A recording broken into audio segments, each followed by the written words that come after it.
15 mars 2013. Un pied sur une chaise, un pied par la fenêtre, je cherche mon équilibre pour pas retomber vers l'intérieur.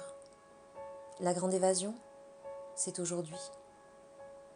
Un jour, il était venu un autre homme, par hasard. On avait partagé un accoudoir dans un train. Ça l'avait mis en rage, bien sûr, Miguel, quand il avait vu sa manche toucher mon manteau. On s'était levé. On avait changé de wagon. Mais il m'avait retrouvée. Touché par mon regard, avait-il dit. Que pouvait-il faire, avait-il dit. À cette époque, la question ne se posait pas. La réponse était toute prête, claire et cristalline. Tout va bien, c'est gentil. Sourire. Crispé. Il avait insisté, demandé mon numéro, si j'avais besoin de parler. Je suis une femme mariée, lui ont répondu mes talons. Mais aujourd'hui, c'est décidé. Je pars. Les jambes ballantes dans le vide, je lorgne le buisson et me demande si ça sera douloureux de sauter. La porte de la chambre va céder d'un bout d'un moment, j'ai pas le choix. Aujourd'hui, c'est décidé, c'est moi qui gagne. On est vendredi, j'ai bu mon café, préparé un sac à dos, mis une paire de tennis. Qu'est-ce que tu fous? Tu dors? T'appelles quelqu'un? Putain, la connasse! Crois que je m'en rends pas compte? Allez, ouvre, bordel de merde! T'écoutes encore la musique à fond, bordélique en plus! Je vais défoncer cette putain de porte et après ta gueule! Pourquoi tu me fous toujours en rage? Si t'avais ouvert direct cette porte, je serais pas énervée! Pourquoi tu m'écoutes jamais? Je m'entends difficilement penser. Alors je saute. J'écorche mes genoux. Je fais le mur. Je vis. Je monte dans la voiture du mec à l'accoudoir. Nous pleurons. Nous roulons. 15 mars 2013, ou la liberté. Le vent me souffle aux oreilles. La voiture ne roule plus mais vole. Et Louis m'emmène loin, le plus loin possible, il a dit. Je passe de poings pointus à des bras qui enlacent, avec le respect et la sérénité d'un frère. Je ne sais pas où l'on va, on laisse juste aucune trace. J'ai 50 € en argent liquide et Louis complète avec sa carte bancaire personnelle. Depuis longtemps, respirer n'est plus douloureux. Il y a des fleurs violettes sur le bord de la route. Ma musique passe à la radio, que Louis télécharge pour la passer autant de fois que je le souhaite sur le trajet. Je trace un trait dans ma tête sur un M, le I, le terrifiant G, le U toujours méfiant, le E qui crie, un L lugubre. Louis me parle de sa sœur, de sa mère, des femmes fortes et passionnantes, des femmes différentes, avec un orgueil développé, qui ne tomberait pas sur des hommes comme celui qui à cette heure avait dû défoncer la porte de la chambre, se trouver hébété devant le vide. Pas pour te vexer, ajoute-t-il. Pas de souci. J'étais jeune, trop pressée de grandir, de l'aider à s'accomplir, de devenir quelqu'un, moi aussi. Et j'ai été prisonnière de ces mots qui me tapaient, de ces bras qui m'étouffaient, des murs qu'il avait construits qui me gardaient enfermée. Dans un moment d'égoïsme, je prie pour qu'il trouve une nouvelle proie.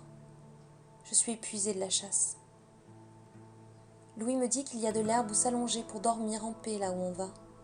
Il dit que les bleus, ça s'en va. Il dit que le cœur, ça se soigne.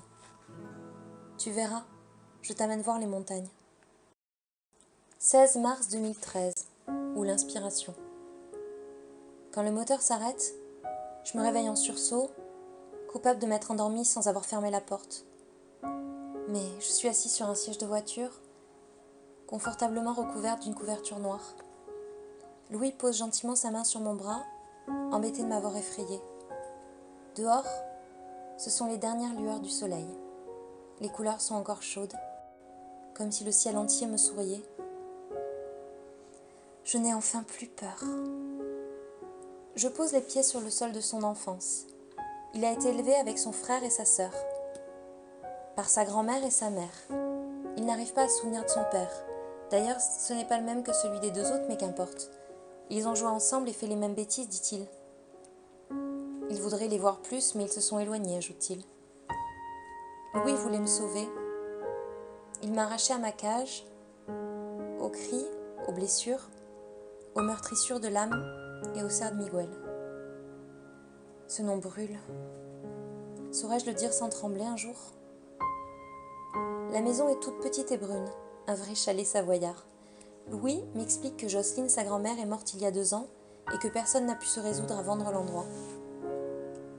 Le téléphone ne capte pas de connexion internet, les gens ne peuvent plus vivre dans ces conditions. Des conditions dans lesquelles je vivrai paisiblement et choyée pendant un mois béni.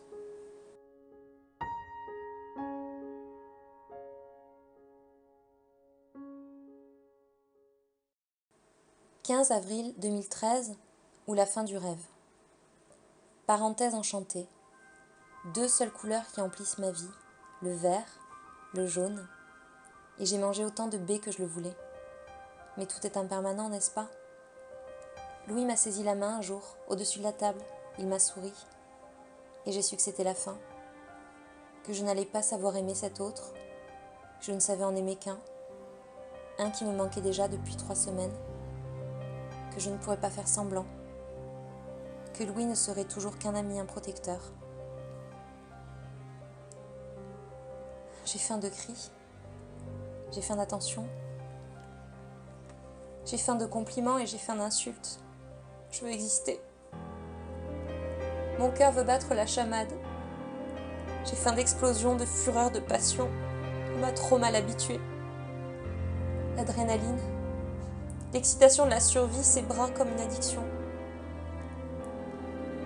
Mon téléphone sur l'oreille gauche, mon sac à dos sur l'épaule droite, c'est la grande évasion. Je n'ai pas osé réveiller Louis, j'ai honte. J'ai quitté le chalet à pied. Je suis en bas de la route et je recapte. Un seul et unique message. Reviens.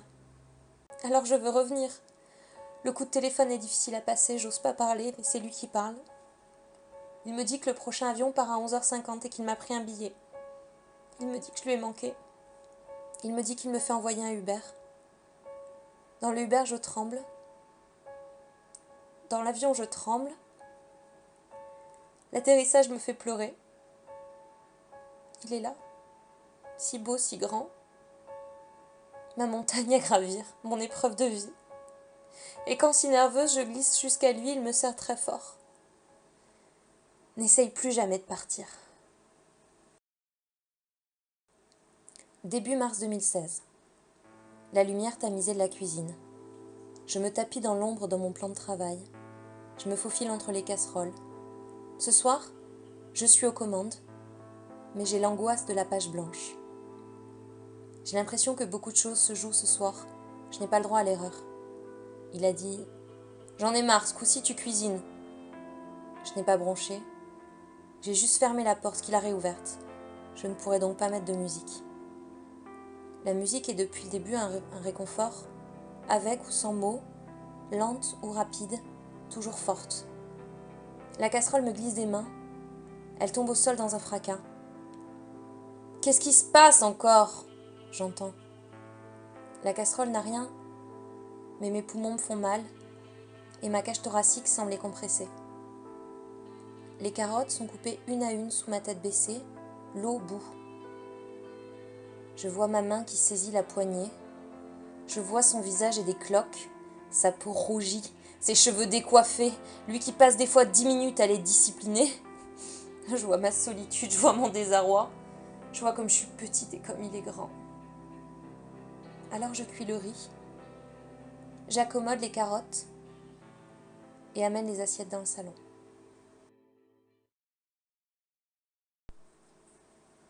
Lundi 18 janvier 2016. Quand j'étais revenue en 2013, j'ai cru que ce serait un nouveau départ, qu'on apprendrait à gratter à l'intérieur et qu'il serait doux, qu'il aurait compris, comme une leçon. Les 2 premières heures n'ont pas été trop difficiles, car il ne savait pas que je n'étais pas partie seule. J'ai plus envie de me souvenir. Je veux juste me rappeler de Louis, de la nature, comme un lieu magique où me réfugier quand il n'est pas celui que je voulais. J'étais revenue auprès de lui avec un manque, et me voilà comblée. J'étais redevenue en à peine quelques jours celle que j'étais. J'ai commencé en 2013 à imaginer des histoires où il ne s'en sortait pas, des accidents, ou des histoires où lui, commettant un crime, cela le menait droit en prison. Mais comme sa personnalité lisse d'apparence le rendait parfait en société, je me suis mise à fomenter des complots, des histoires dans ma tête. Folle ? Je crois que quand on est seul, on se doit d'être son meilleur ami aussi, de se parler. Je lisais beaucoup, m'occupais beaucoup de la maison. Je ne sortais pas, encore moins qu'avant 2013. Mon téléphone confisqué, mon ordinateur bloqué par un code, mon compteur kilométrique relevé. Alors, à côté des baies, dans le garage, quand je fuis le lit conjugal, c'est dans ce journal que j'écris et que moi seul contrôle.